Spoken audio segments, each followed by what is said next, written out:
Housewife ka lang, pero gumagawa ka ng paraan para makatulong ka pa rin sa mga gastusin sa bahay.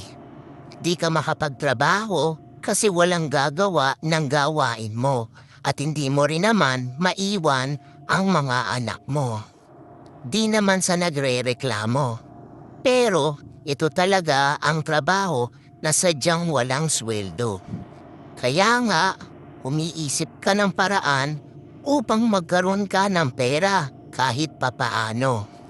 Sana ma-appreciate man lamang nila ito. Di porket housewife ka, pasarap ka lang sa bahay. Sa araw-araw lang, naiisipin mo ang uulamin. Talaga namang sasakit na ang ulo mo. Di ka rin pwedeng magkasakit kasi walang gagawa ng ginagawa mo. At kung may sakit ka naman, kailangan mo pa rin bumangon para lang magluto at asikasuhin ang mga anak mo.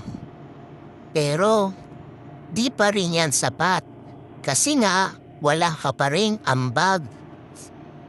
Kasi nga housewife ka lang.